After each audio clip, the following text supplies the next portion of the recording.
ba? Yung 200 pesos? Presidente ho ng Employers Confederation of the Philippines, Sir Sergio Ortiz Ruiz Jr., sir. Live kayo sa RMNDZ XL Manila, si Lourdes po ito. Good afternoon.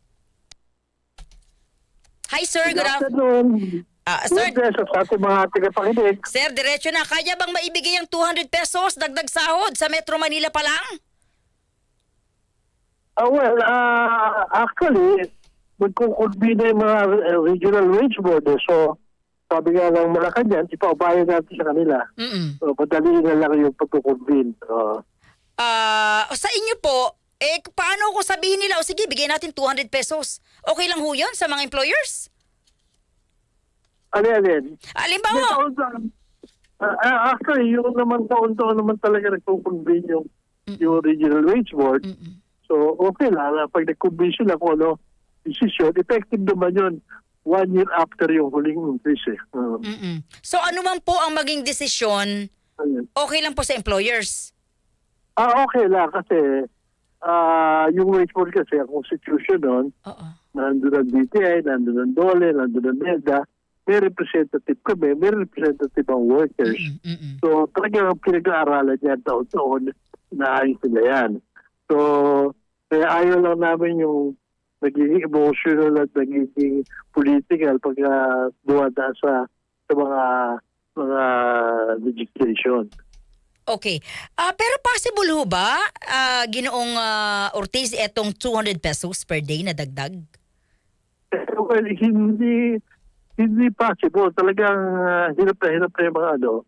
Maraming, actually kasi, ang problema, yung hindi naiintindihan ng mga tao, maganda pakinggan yung tataasan ng sweldo ng tao.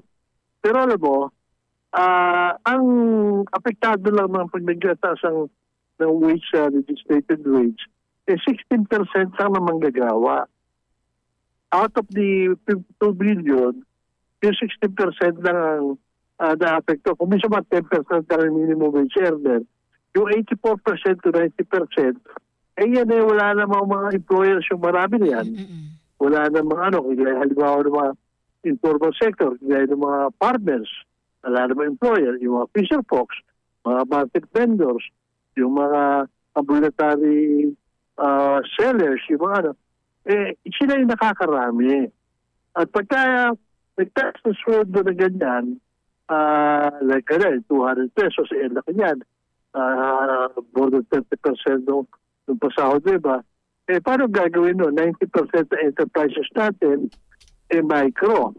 Yun ang isang tuka. Tataasan mo ng gano'n. Ano gagawin ng mga yun? Hindi tataasan na yung presyo, papasa sa publiko. Kung hindi nila maitaas na hindi na kaya, magbabawas ng tao. Kaya kaya pinauubayan namin yung sa wage board. Sila nag-aaral, binabalansin nila. Oo. Sabi ho ng mga manggagawa, bakit daw po sa regional tripartite? Mukhang Metro Manila lang. Paano naman daw po yung mga taga-probinsya? Meron regional wage board sila kanya-kanya. So ibig sabihin hindi lamang itong utos ni... Sir, yung utos ni pa...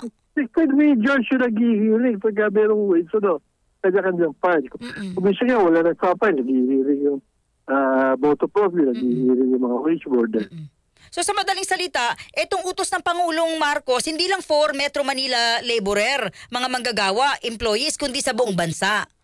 Sa buong bansa, oo. Dahil naiintindihan nila, lahat ng economic managers, tutol dyan sa mga legislated wage hike. Dahil alam nila na hindi kaya at masisira yung ekonomiya natin. Kawawa yung mahihirap talaga.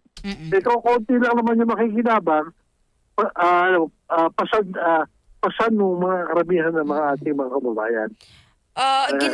Halimbawa, hindi, yung parang gagawin sa sa poswede, lalaki ba ang kanin ng dadalong ba ang kanin ng mga partners? Wala namang amo yun. Dadalong ba ang mga fisher folks? Wala naman the employers yun. So, paano gagawin sa mga yun? Yun ang marami. Sir, kayo ba naniniwala ito ay propaganda lang for this coming election? Well, ayoko naman sabihin. Dahil ito naman talaga hindi hindi. Kaya lang, siyempre, pasigatan niya, pataasan na hinihingi para at least yung mga tao nila, maano na sila tinutulungan. Pero problema, pasakit diba sa buong bayan yan, para biyan sa ating mga kababayan. Oo. Sir, kung nakuha kayo ng reaksyon, idinamay na ho tayo kung ito po'y ramdam nyo na, ano po yung stand dito at ano yung epekto sa negosyo, idinamay na ho ni President Trump yung Pilipinas na patawan po ng 17% sa taripa at mga exports. Reaction po ninyo?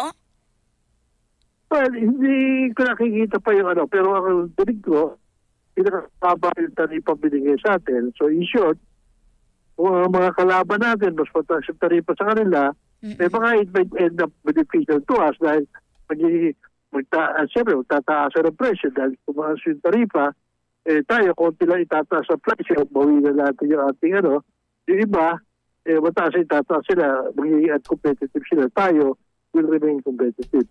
Yun ang nakikita ko na ngayon.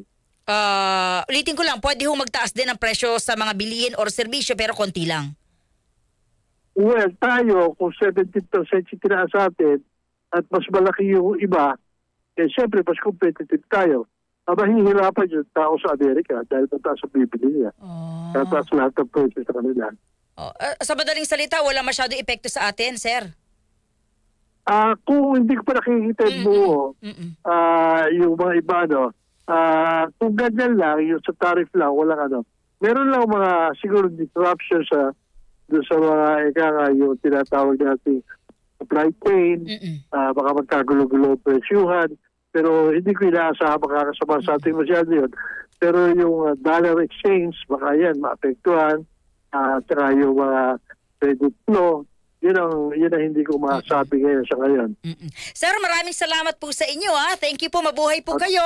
Thank you po. Maraming salamat po sa inyo at sa ating mga tagapakinig. DZ